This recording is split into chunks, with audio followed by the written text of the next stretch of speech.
realize he was a quote-unquote ideal candidate for suicide, living alone. He was a detective for the Indiana State Police. There were certain signs there. He had called me a couple weeks before he ended his life, telling me that he'd made out a will. And, I just thought it was a father-daughter conversation. I'm the oldest daughter, so he was getting things straight. Now, if I had been as educated as I am now, I'm not saying I could have saved his life, but I am saying I could have said something like, Dad, are you feeling okay? Are you depressed?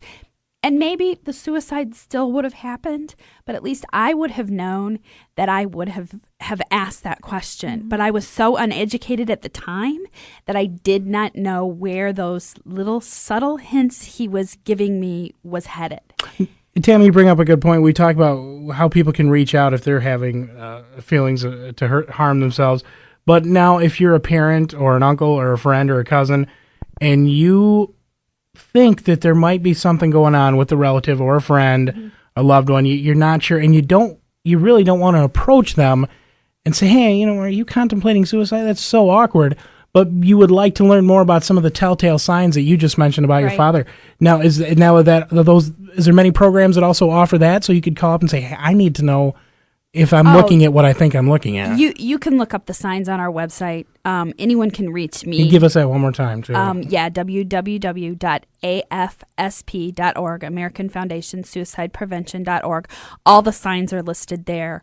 And some of the signs are so subtle, especially when it comes to teenagers, because teenagers can be moody. They can slam their door when they come home. They don't want to eat with you. They don't want to talk, and many parents attribute that to, okay, my kid's 15 years old and he's moody. And regular what do you teenager. do? Which 90% of the time, that's probably all that it is. And I'm not here to alarm every parent. Of course. That their teenage daughter's going to come home today and slam the door. But what you just need to be aware of, eating, sleeping, sleeping too much, sleeping too little, not eating is usually a big sign. A really big sign in adults and especially in teens is losing interest in things that you had been liking before. Like your daughter lived for volleyball, couldn't just wanted to be at practice all the time. All at once, I'm quitting, I'm done, I don't like it anymore.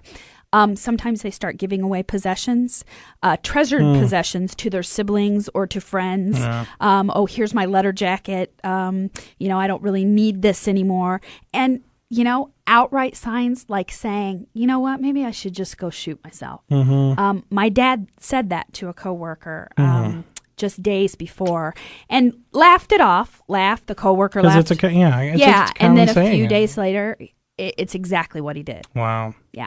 Well, and if anything, and we just, no matter looking up signs on the internet or calling helplines, if you see, your kid acting different in any way, you should just open up a dialogue, no matter what. Oh, definitely. Just talk to him. Just if you see him doing anything different, but like you said, you really don't see it. It sneaks up on you. My best friend, when I was 19, took his life, and we hung out the day before, had time of our lives, and it just nobody saw it coming, and the family still just asking so many questions. Right. But it's good to know that there's programs out there that people can reach out to, be God forbidding before, and maybe they can avoid it or after it's happened, so they can get some counseling or how to deal with this. But let's tell people how they can get involved locally. We have a walk coming up. September 16th, right here in Ann Arbor. That's right. Tell us a little bit about that. Sunday, September 16th. The check-in time is at 11 a.m., and the start time of the walk is at noon. It's at Pioneer High School, which is, I think everybody knows, right across from the Michigan Stadium. It's a great place to have a walk. We have maps and arrows so nobody gets lost, a little 5K walk, so like a 3-mile walk around the campus area and the city area. We usually get close to 200 people at the event. I'd really love to see, my dream would be to get 500 people to that Ann Arbor event. I think that would be wonderful. We'll get some more people up for you. We have, I promise we have free food, beverages, live entertainment. There is no registration fee, and we have no fundraising minimum. So it's not one of those walks where if you don't raise $1,000, you can't participate. Anyone is welcome to come. So how does that work? They basically, even if geez, I have $20 to give, but I also want to go and join the crowd and Then meet come these on people out. and talk to them. And Come on out. very good. Okay. You have $5 to give. Come on out. So there's no specific. Okay. No. Well, no, nothing too. Well, I like that. Yeah, That's yeah. the best way to do Well, it. that's a part of creating awareness and educating the public. Sure. When you start putting restrictions on, and I mean, we do have another walk. It's called the Overnight Walk, and it's a huge walk, and we make a lot of money off that walk, and we help a lot of people with it. And it does have a fundraising minimum. It's a much bigger walk. It's a 26 mile walk Wow. overnight.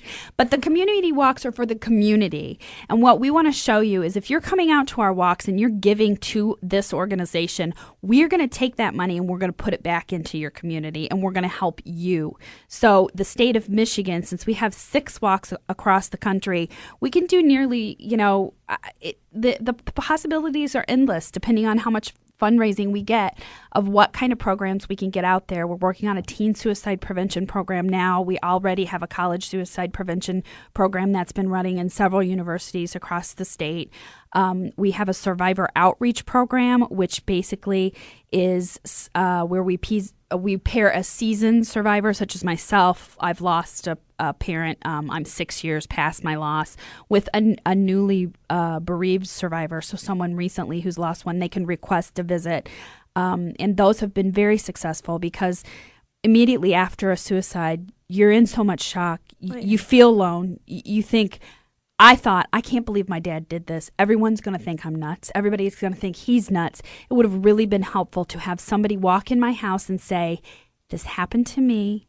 I survived it. I may not be the same person, but I have survived it and you can too. So that's what we offer, and it's at no cost to whomever wants to use that program. And people can find out more information as well at www.outofthedarkness.org. They can. That's the walk website, www.outofthedarkness.org, and you can register online as well, which will save time rather than coming to the walk itself and standing in long lines to register. If you register online, that's quite helpful as well. And what time in the morning again is it? Registration starts at 11 a.m. Is that Yep, registration's at 11 a.m. and the walk starts at 12 o'clock. And actually, former Detroit Lion Eric Hipple is going to be there. Yes, and he will speak about his own personal issue with what had happened to him personally. And I won't mention it. He talks about it freely, but it's something that he can talk about himself, but he will talk about it at the walk.